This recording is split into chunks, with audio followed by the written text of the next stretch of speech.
Started out on a one-way train, always knew where I was gonna go next. Didn't know until I saw you. Mr. Pasha's social media profile describes him aptly: a retail by lineage, a pharmacist by training, and an entrepreneur by trade. He is currently the president of the South African Pharmacy Council and the CEO of a chain of pharmacies known as Kalapeng Pharmacies. With a wealth of experience and a deep commitment to advancing the field of pharmacy, Mr. Pasha's dynamic vision and strong leadership have been transforming the landscape of pharmacy in South Africa. Mr. Pasha's journey in the pharmaceutical environment is marked by his dedication and relentless pursuit of excellence.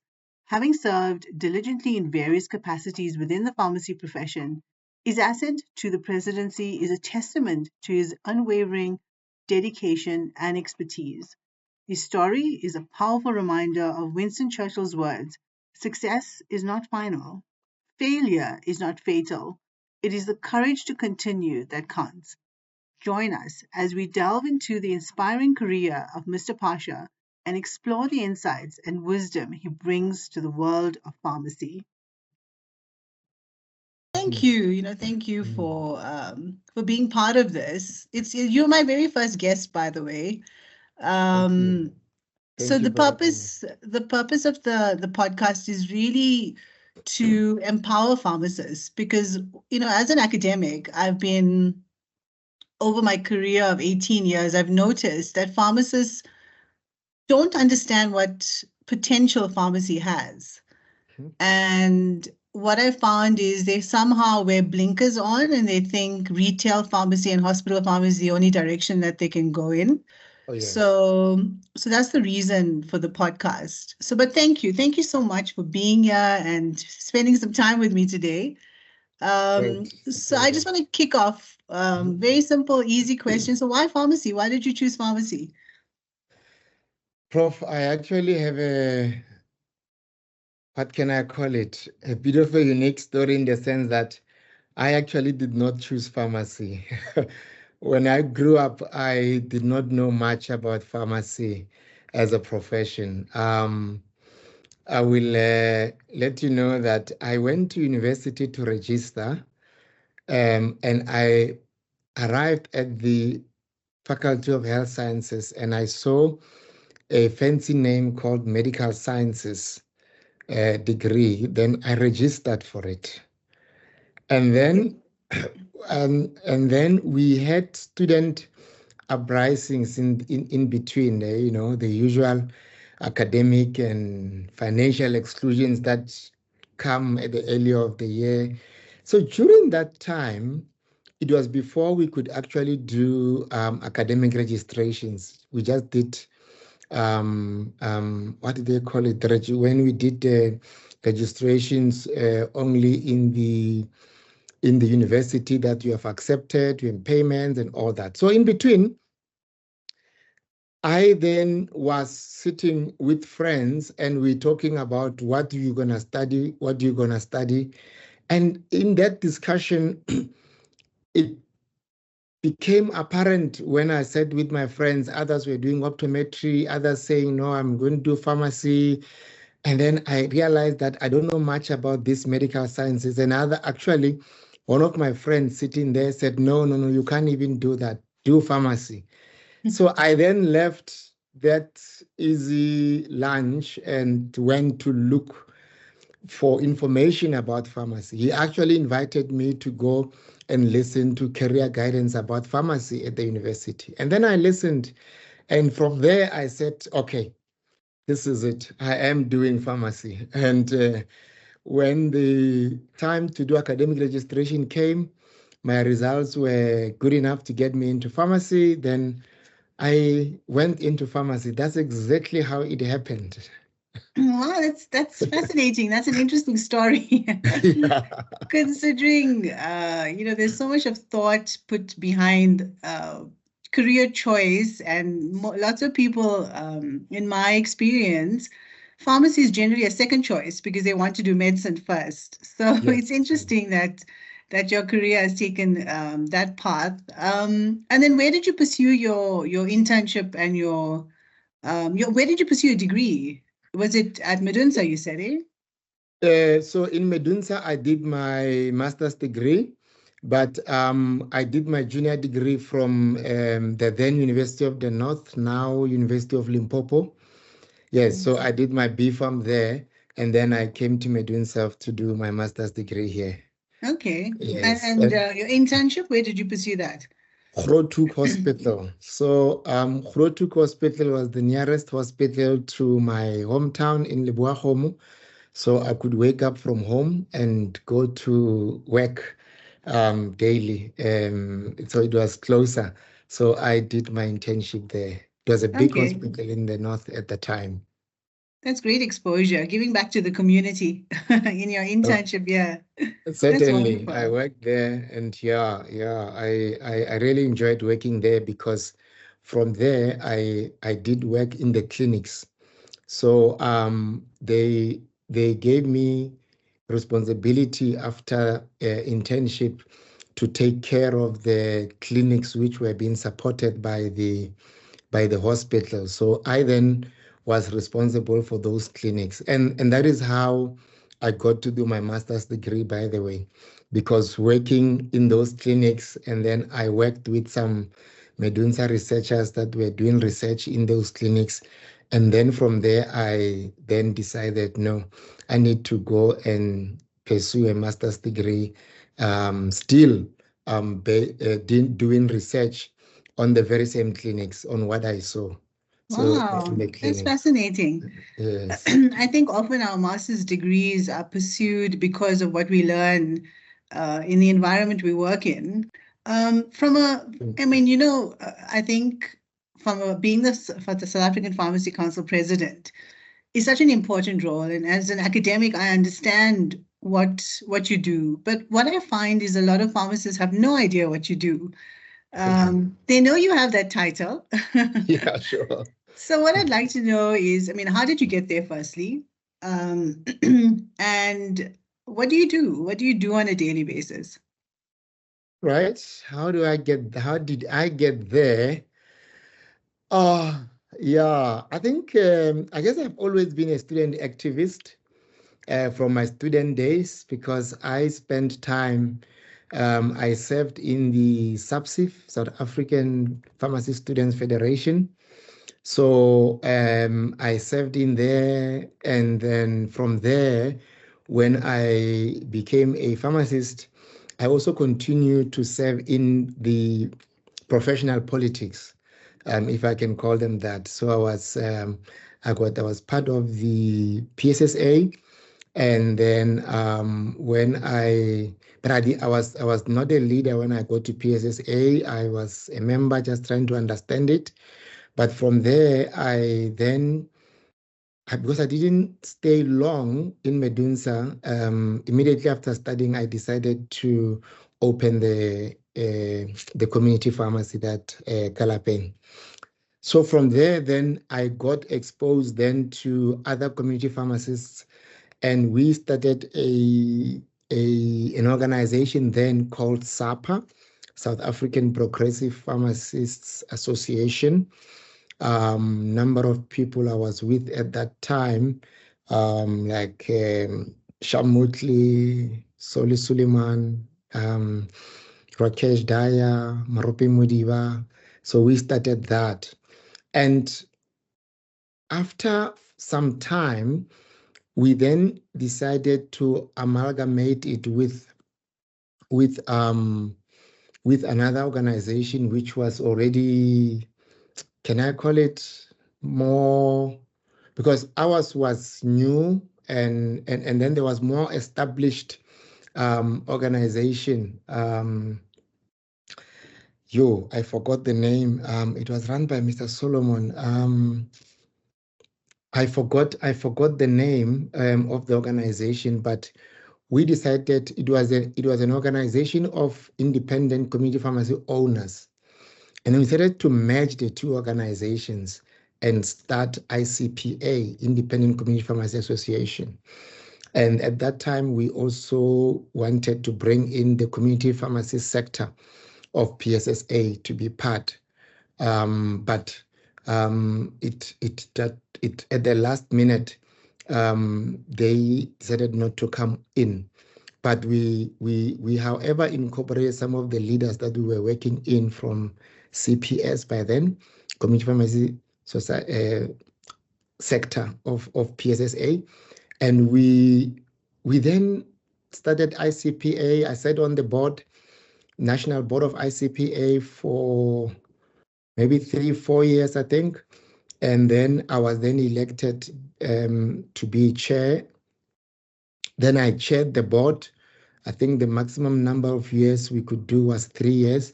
Then I became a chairperson of the board, and I also served in there as a deputy chairperson for some time. So being in ICPA, going closer to your question, it's where I got more exposed to pharmacy regulation and legislation, because through ICPA we challenged a number of practices which we felt were wrong, or how the law was applied. The law of Pharmacy Act and the Medicines Act. So we challenged a number of them, and I think the most known ones is the ICPA Clicks Matter that we challenged. So I think that part gave me a lot of exposure to pharmacy regulation, and then made me to have an interest to be a regulator in a way, by getting into South African Pharmacy Council. And then I was then appointed by the minister. I think I was appointed first by Minister Motsoaledi to be part of the South African Pharmacy Council in 2019. So I then accepted the appointment, because I had the interest to be a regulator, and I really enjoyed the first term. Funny enough, Minister Motsoaledi appointed me, but I worked mostly with Minister Zweli and Minister Phasha right now. And then until now, when Minister Phasha appointed me again to say that if I would be willing to continue at Pharmacy Council, and I obliged. And yes, that's how I got there. Interesting. Yes, yeah. That's fascinating, because I think a lot of people don't understand, how do you get to that particular role? Yes. And then what do you do? I mean, what is your main role, and what are your outcomes as the president? So mainly, I need to ensure that I oversee the functions of the Office of the Registrar. So obviously, the registrar runs his office on daily basis, but I need to ensure that he and his team run optimally, because after every council meeting, what we do is we leave them with decisions to implement. We leave them with to do. So I then have to oversee their implementation of council's decision. So once council has made decisions, between council meetings, they need to implement it. But I need to still then oversee and ensure that they are implementing those. And secondly, I would have to ensure that matters that are being considered by the various committees of council, because there are a number of committees who actually do the work and bring it to Pharmacy Council for decisions. These are like Practice Committee, Education Committee, Pre-Reg. So I also need to ensure that those committees, they function smoothly, their meetings are held, and the issues that they consider there, they consider them thoroughly and bring them to council for finalization. So I also have that responsibility to oversee the committees. And Yeah, sorry, Mr. Phasha. Sorry to just No. interject. I wanted to say, I'm just yeah, curious. I'm just thinking, there's so many yeah. questions. So firstly, before you move on into what your role is, can pharmacists elect a South African Pharmacy Council president, or is it purely a decision made by the Minister of Health? No. It's not. The minister doesn't appoint the elect the president. So the minister merely elects you into council. So when we sit at the first meeting of council, we will sit being 25 of us. Okay.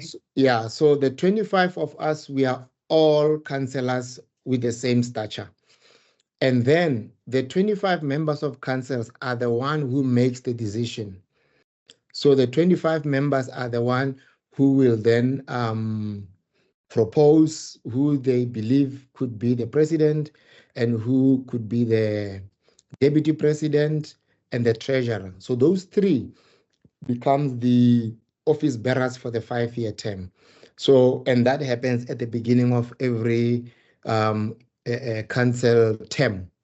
And then after that, then there's a decision to now elect the chairpersons of the different committees I was mentioning. And that also happens in that meeting. So then, but those are not they're not standard for 5 years or do not stand for 5 years. At the beginning of every year, February meeting of council, council makes a decision to either re-elect those chairpersons or elect new ones to those different portfolios. And those people, together with the three I mentioned, and the member, one of the people that the minister appoints is a member of the Department of Health to sit in council. So that member, the chairpersons, the deputy president, president, and the treasurer will then form the executive committee of council. So that is how then council is constituted. But no, the minister just appoints you and that's it. And it doesn't appoint, he appoints few people. I mean, 16 of the people that are in council are appointed by the minister. And the rest are elected, am I right? By pharmacists. Yes, 9. So you mentioned that there's quite a few committees, and that's a whole different discussion because I think pharmacists don't understand the entirety of what Pharmacy Council does and all the different roles that they play. But that's for another meeting or discussion. But what I'd like to know is when those decisions are made that you mentioned, and you want the registrar to execute those decisions based on the committee, you would obviously liaise with the committee members before that decision is made. Am I right? No, not before. So the chairperson of the committee will work with the members of that committee. They will work through whatever decisions they need to do. And then I will see them for the first time when they come to council. And I think it is strategically put that way. I do have a right to sit in any committee as an ex officio member, but I prefer not to, so as to have a fresh new side of the decisions when they come to council, so that I don't get to be part of the discussions at the committee level and then come and also chair pharmacy council meeting to discuss those ones.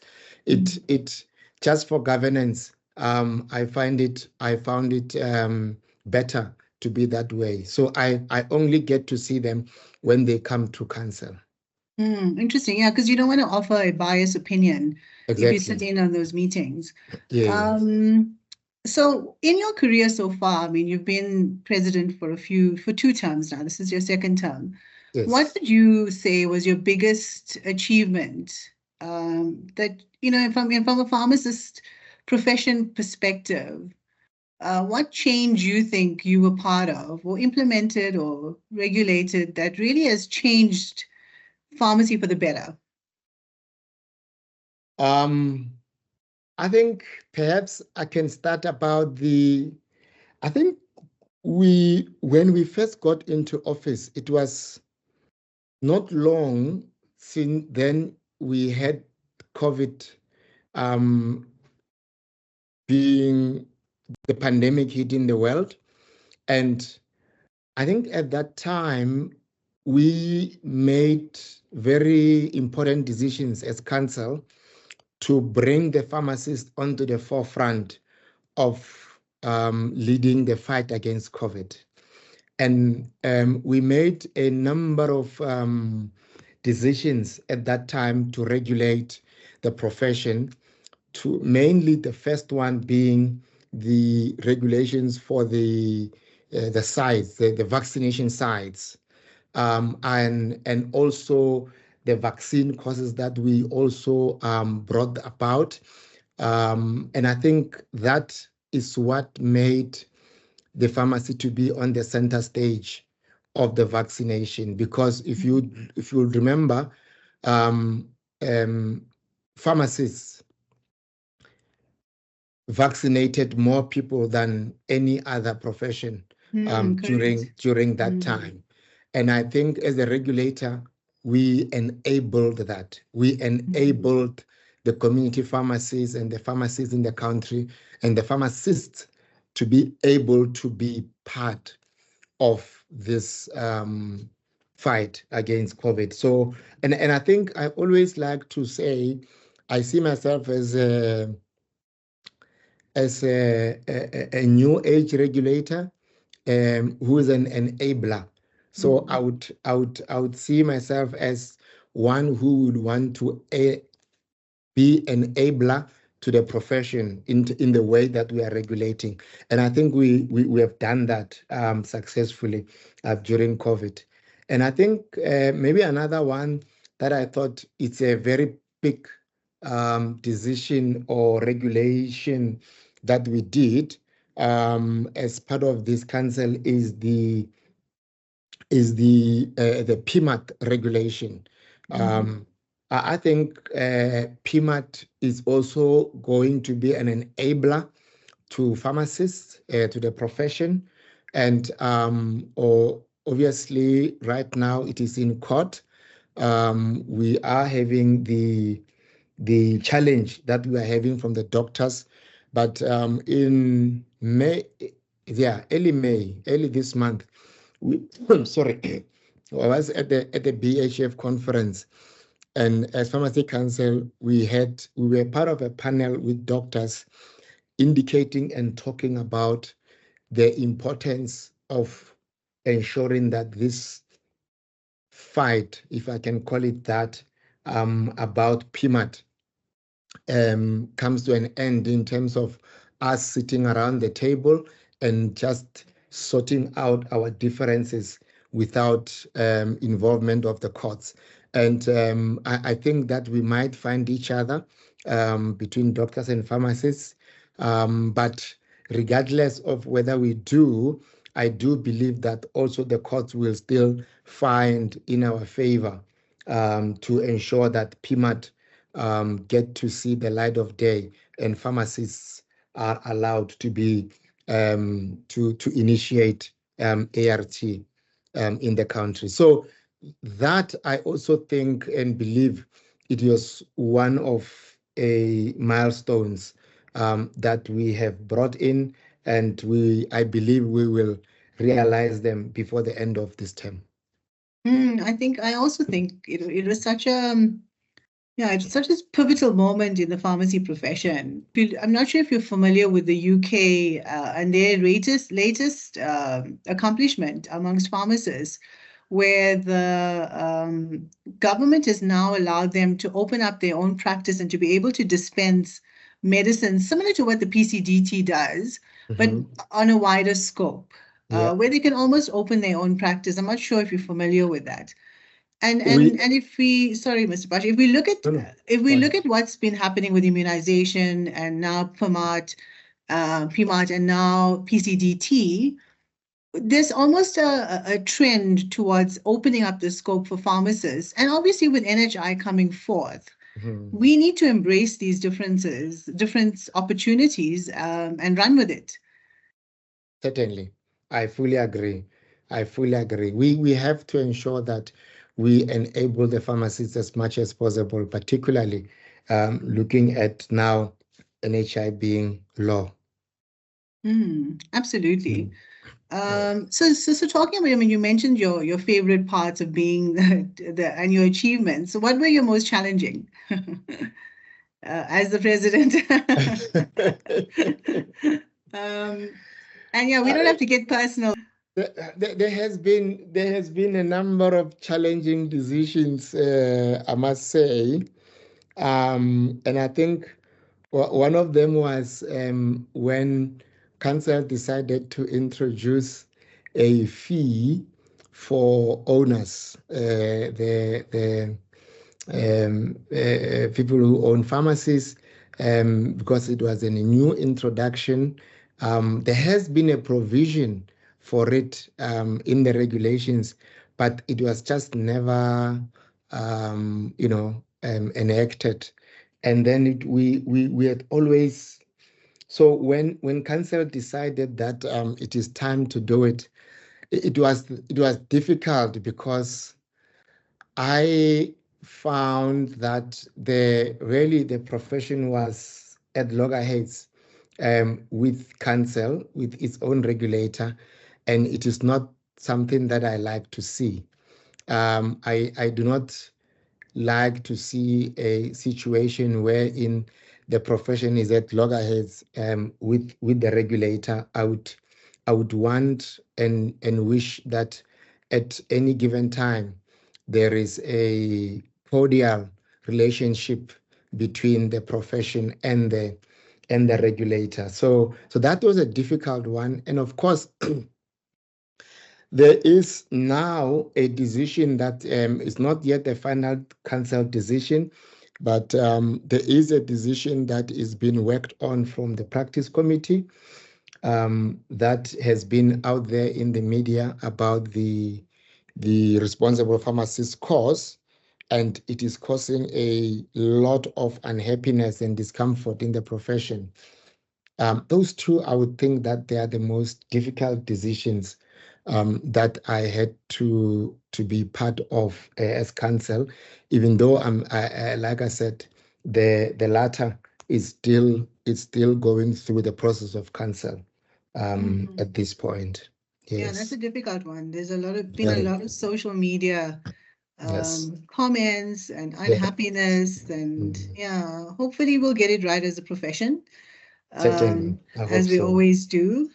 So, I Yes. mean, moving away from your career path as the president, I mean, I'm just fascinated by your role as an entrepreneur. And I was just looking at your illustrious career for the past 20 years as an entrepreneur, and I'm so impressed. Thank you. Thank you. So I think one of the biggest challenges we face in South Africa is the lack of opportunity to grow pharmapreneurs, if you can call them.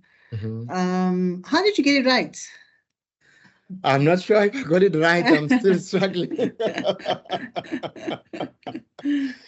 I'm still struggling in that. Sure, it is always difficult, and as usual, the most difficult part is access to finance to be able to do or to implement the ideas that you have in pharmacy. But I think one thing that I value, which I think helped a lot in ensuring that we managed to get to what we did as a group. It's being focused. A lot of entrepreneurs, what they do is they would succeed in pharmacy, for example, as a profession, or as a career, and then perhaps if they are in community pharmacy, they will do community pharmacy, and then they will do a second one, they'll do a third one, and then they then start thinking of doing other things as entrepreneurs, and then they then would,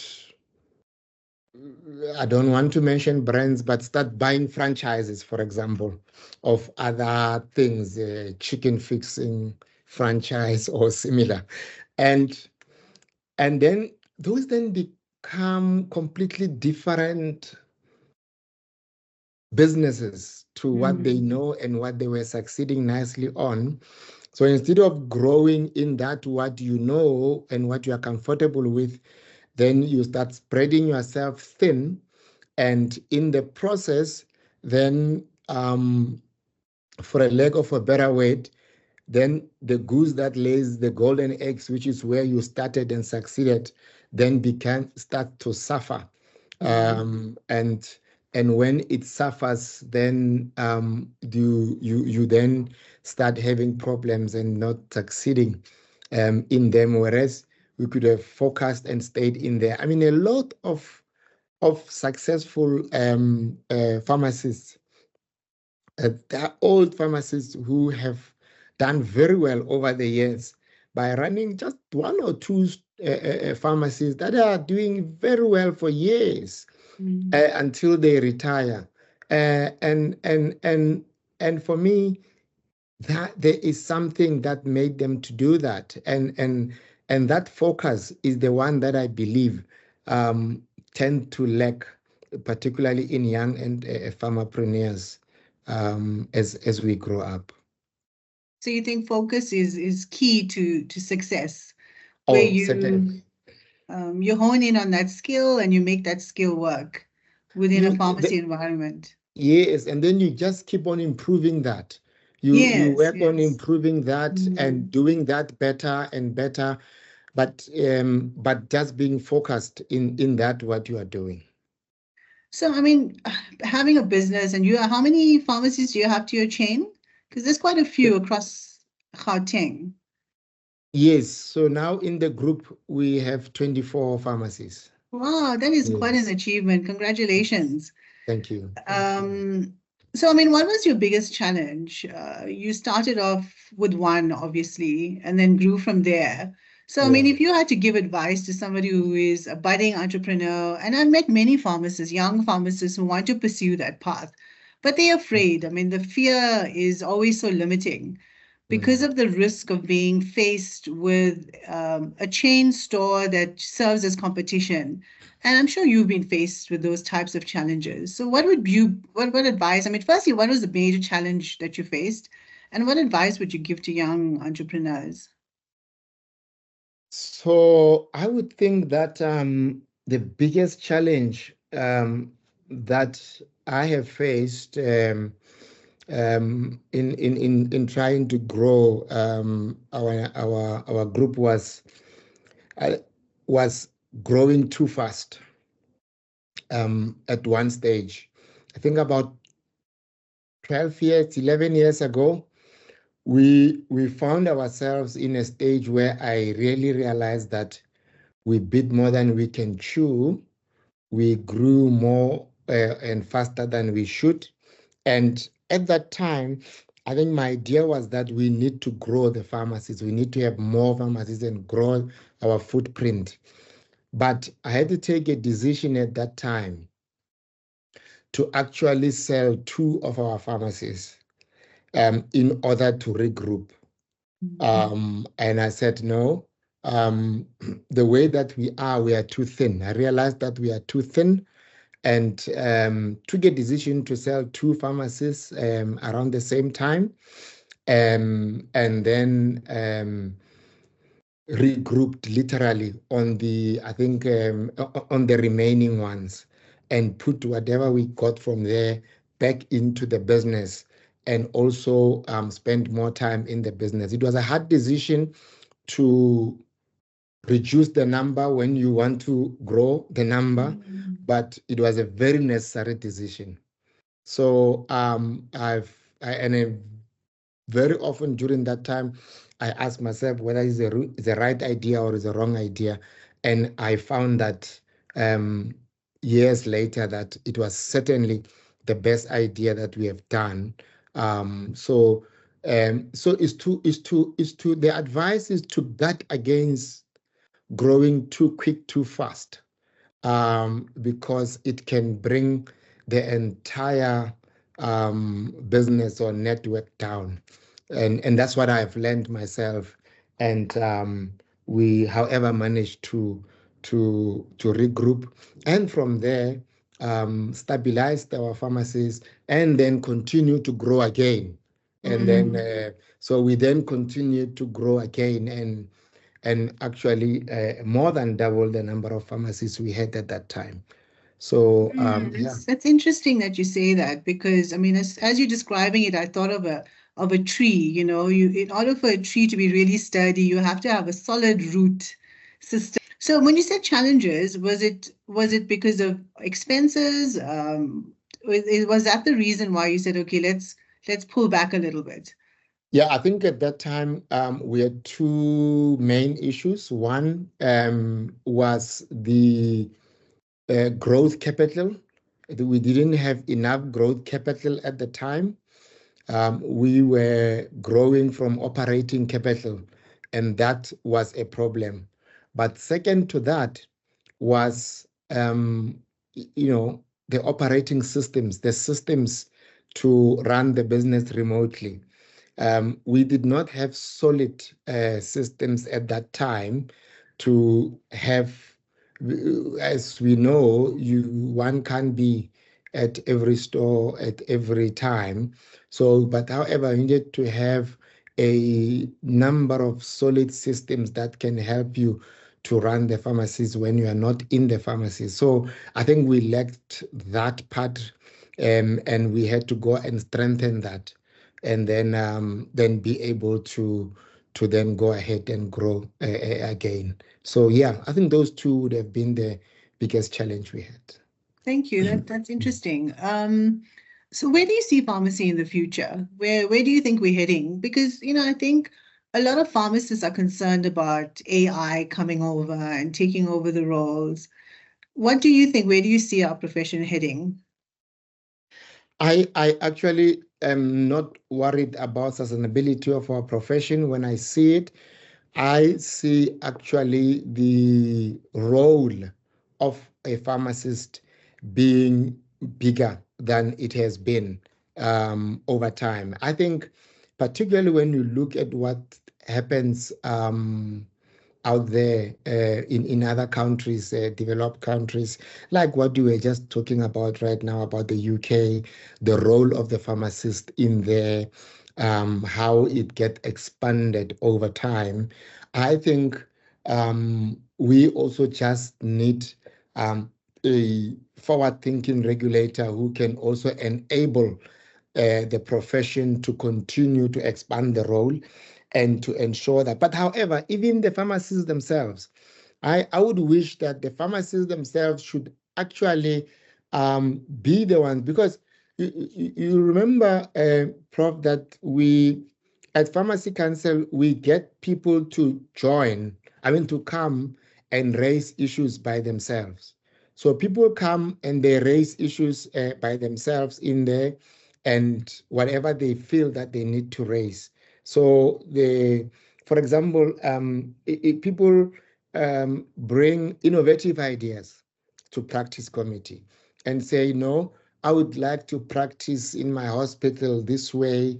I found this idea that I would like to do, but I just want to get to ensure that is within my scope, or it can be put onto the GPP and be allowed to do that. Those kind of things that are innovative ideas that are brought to practice. I would encourage pharmacists to do that, to keep on thinking about what else can I do in my workspace, wherever I am working, whatever sphere, and then poking the regulator to say, this is what I want to do. I don't want you to come and find me doing this and say I am, uh, uh, outside of my scope or similar. So those are for me, I don't see, pharmacy being threatened as a profession going forward. Where do people, if they want to bring an idea to you, where would they go? Do they go through the customer service route? How would they do it? No, the all correspondence to council is, you write to the office of the registrar. Okay. So registrar at sapc.org.za, which is or even when through the call center, you can ask, I have an email to send to the registrar, where can I send it to? Because when an email comes in to that address, it gets redirected. If it's a practice matter, then it gets redirected to the manager of practice, and the senior manager of practice will then take it through to the committee. If it's a education matter, then it will it will get rerouted accordingly. So yeah, but Okay. the first Thank point of you. call is that. Thank you. So, I think there's a lot of concern around the NHI and where pharmacists fit in. Um, I'm not sure I see pharmacists featuring a lot in that NHI document. So, from your experience and exposure thus far, and being in the role that you are in, where do you see pharmacists fitting in the NHI? So the most important part is this. The act as it is now, because we're used to calling it the bill until last year. So the act as it is now says one important factor. It says the first point of entry by the population into the NHI system will be through primary health care. And I think as pharmacists, that's exactly where we need to look at. What role are we going to play as pharmacists on the primary health care as NHI? NHI is clear. It says the act that is the first entry. And then you can get to tertiary care and similar over time and over the years when those services get to be part of the services offered by NHI. So I think we just need to get ready and expand our role on primary health care as pharmacists. And we will in any way play a role in tertiary care. It's very easy for us to play a role, I think, in tertiary care. But another important part that I would wish pharmacists to look at and to play a bigger role at is actually being in clinical pharmacy, particularly in the hospitals. The role that they play as part of the clinical team in terms of titrating doses and looking at what more can be done for the patients in ICU, in the hospital, re-looking at the medications being prescribed for inpatients and giving advice to those clinicians also. I really think that it is one big role that we need to expand as pharmacists because we know what to do there. I agree with you. Yeah. And especially the PCDT. I mean, we have that option available. Yeah. PCDT, I think, really can open up the doors for primary health care. And pharmacists need to look into that. So there's a lot of concern around the lack of internships, community service, opportunities, jobs in general. I have students who are struggling to find internships or even jobs as a pharmacist. Why do you think that is so, and how can we change it? What is the solution? Yes, the internship issue is a concerning one to me, particularly because we as the profession needs to allow that. All of us as pharmacists, we are pharmacists because we went through internship under somebody. And that has always been for years and years. So, however, us as pharmacists, the role that we would willingly raise our hands up to be part of tutors and to take in pharmacy students to become interns, I believe is the role that we as pharmacists just need to have a mind change within us. Often these young interns, they are, and I'm not saying people must be exploited at all, but I'm just saying that ever so often people, even when they are willing to not demand high salaries for the internship year, still they are not getting pharmacists willing to be their tutors. And I think it's just a matter of us as a profession having that mindset change to say, let's raise our hands, let's be tutors, let's do the same favor that we have. If any person is a pharmacist today and is eligible to be a tutor, and you cannot point one or two or someone to say that person was my intern, I think you must think twice. Everyone must be able to say, even if it's one, if all of us can just have one person we can say that Solomon was my intern. And the same way that today, this Nancy, who was my tutor, says he was my intern. And that should be what we all say. I agree with you. Community service, where's the challenge there? Where do you think, how can we change that? Community service, I think perhaps there should be a new.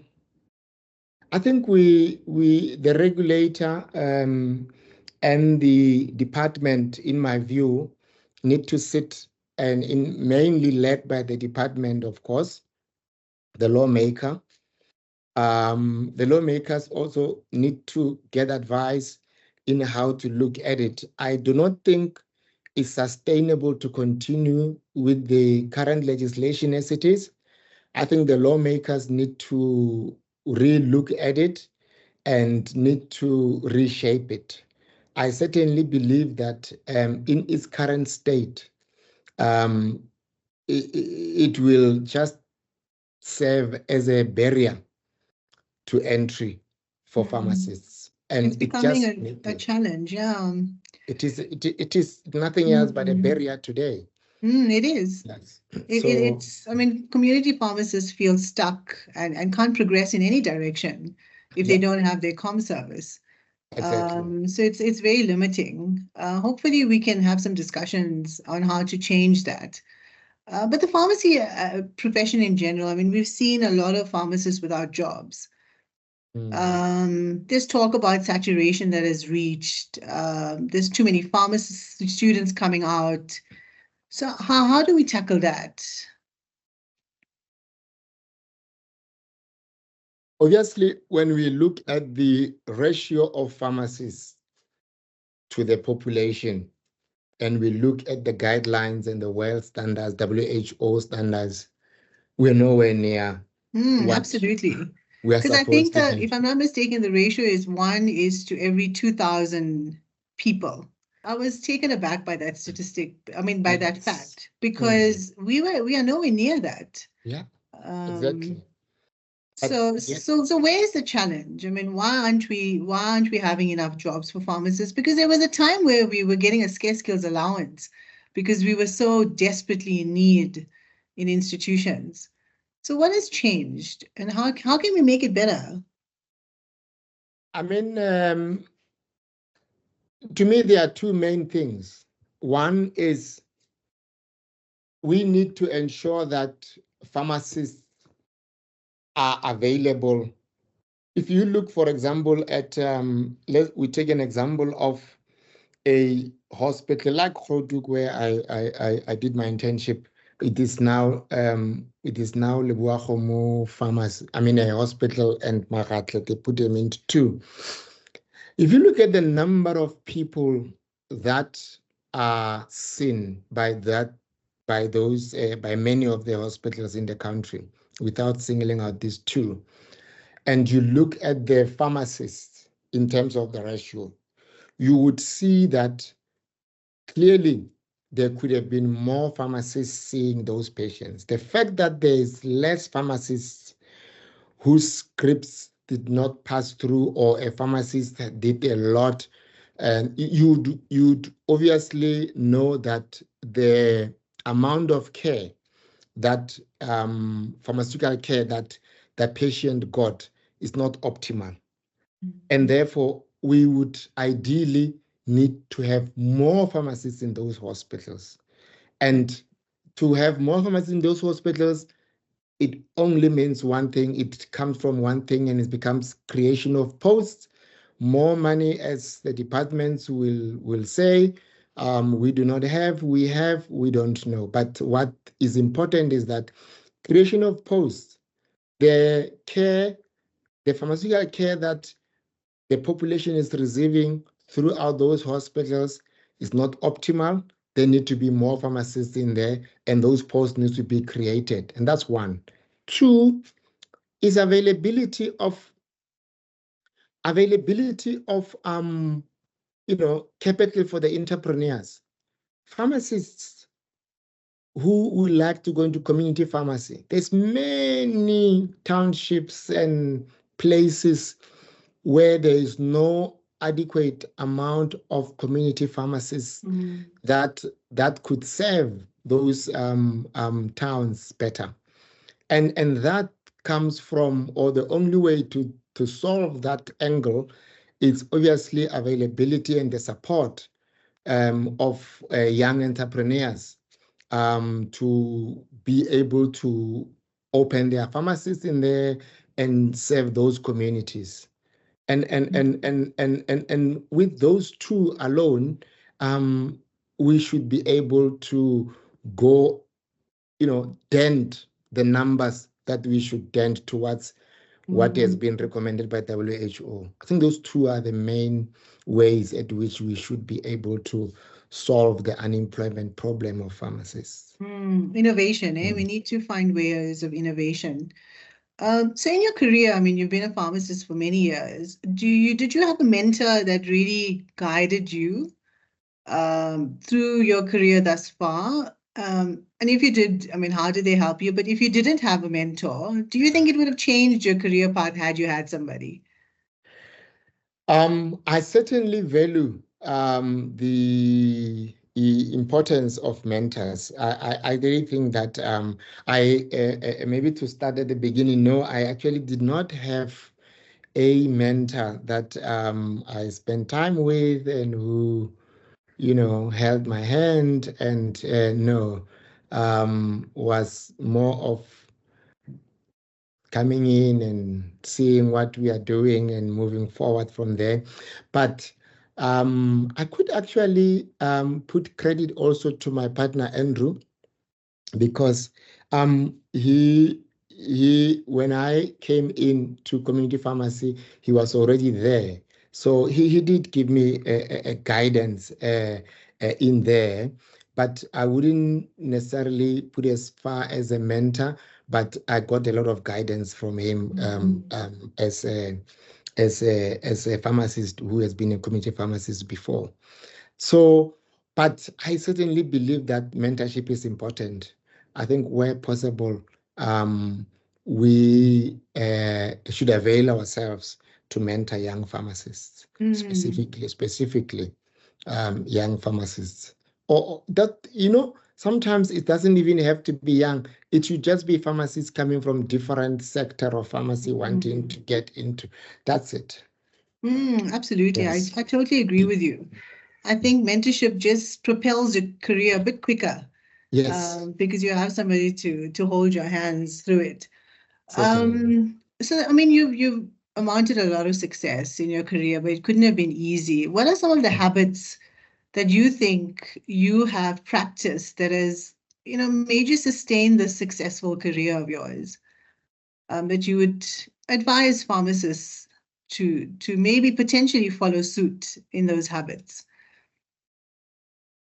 I think for me, one of the biggest things, and I do come from a family of retail lineage, so I have been in a retail environment as I grew up from home front, and I think there's few things that I brought from there, and one that I think helped me has been being present in your business, knowing what is going on in your business.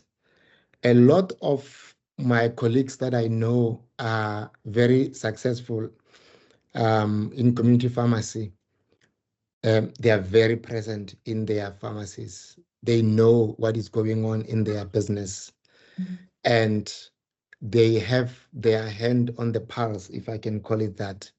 And I think that has been a worthwhile habit for me to get to succeed by knowing what's going on in that business I of love that. yours. That's Yeah. amazing. That is Yeah. applicable to every aspect of your life, being present.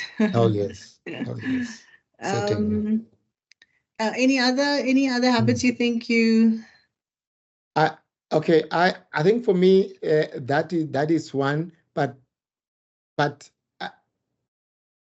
I don't think there's any that exceeds that. As much as present as possible, knowing what's going on in there, knowing what has happened in your pharmacy today, if you were not in there, but knowing what has happened in your business.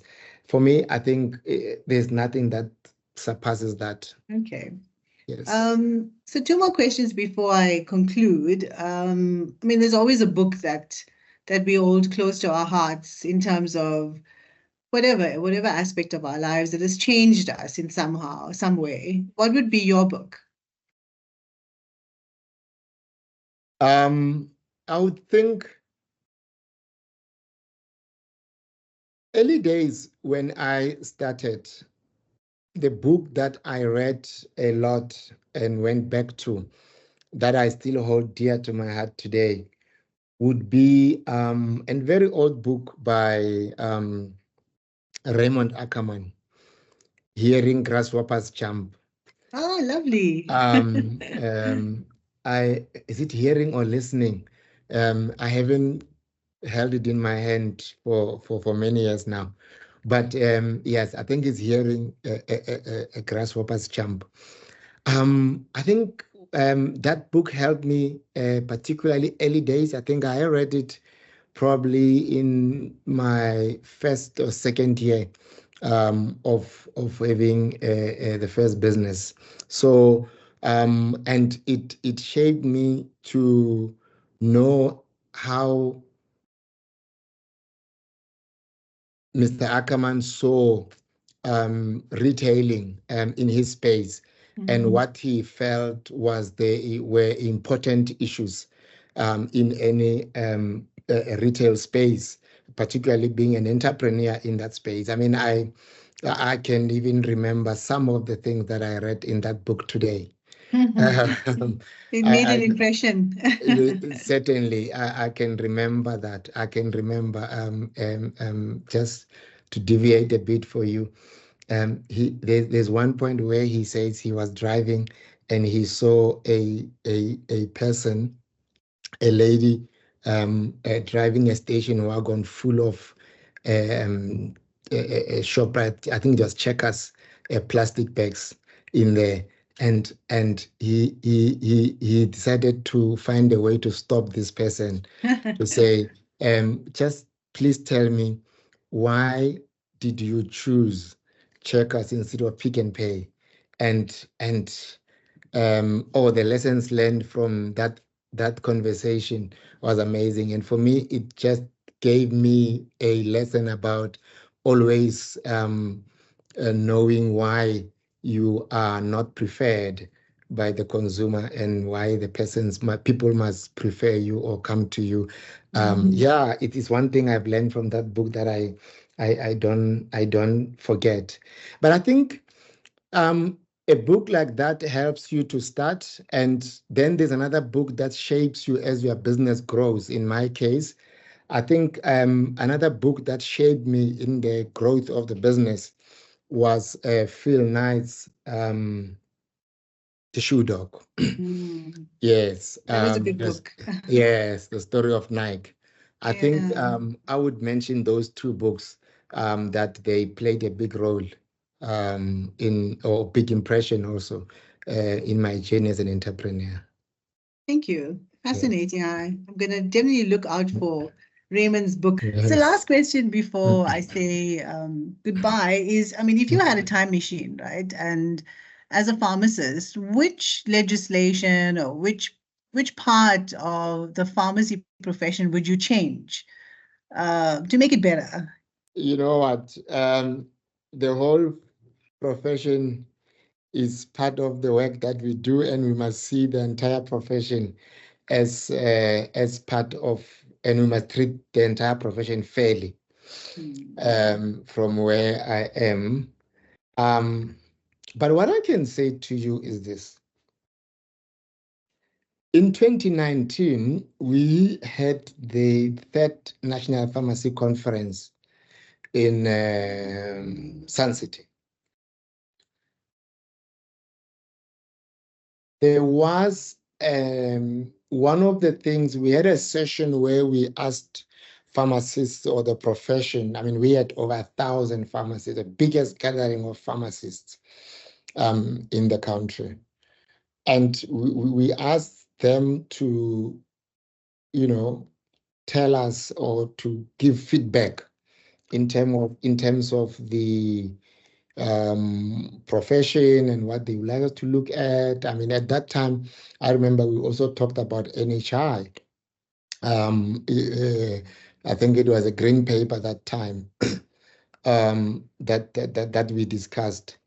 But overwhelmingly, the profession, one thing they gave to us as pharmacy council, it was clear that the profession is aggrieved about the opening of ownership of pharmacy in the current state we did. And perhaps not that it should not have been opened, perhaps there could have been provisions made in the opening.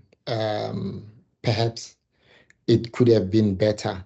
But I'm just saying this is the feedback that we received as Pharmacy Council then in 2019. And it is not to say that we are working under my leadership at Pharmacy Council to reverse that. No, that's not what we are doing. We are not working on that at all. It's not even on any committee or anywhere. And it wasn't there in my first term. It's not here in my second term.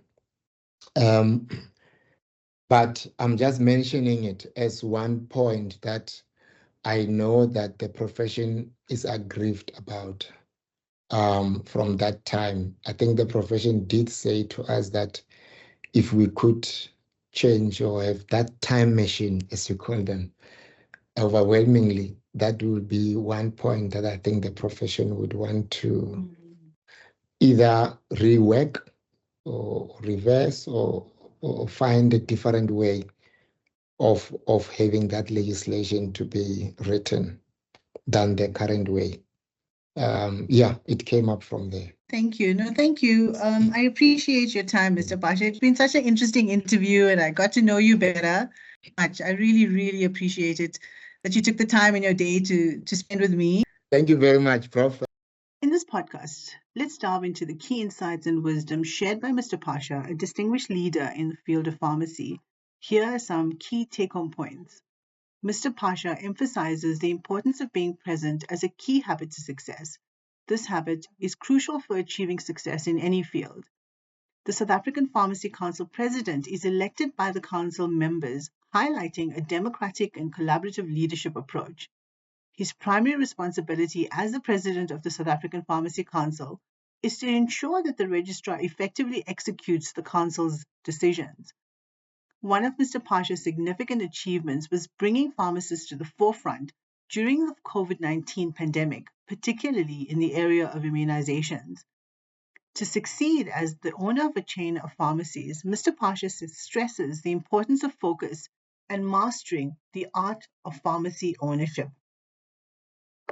Mr. Phasha believes that pharmacists can strengthen their profession by bringing innovative ideas to the South African Pharmacy Council, which is open to discussion and collaboration to achieve great results. He reassures that pharmacists' involvement in the national health insurance is not a concern, emphasizing the critical roles in primary healthcare and as clinical pharmacists. I want to thank you. Thank you for taking the time to listen to the podcast. I'm grateful that you chose to spend part of your day with us. I hope this conversation has encouraged, inspired, and empowered you. Until the next time, stay tuned and stay motivated. Thank you.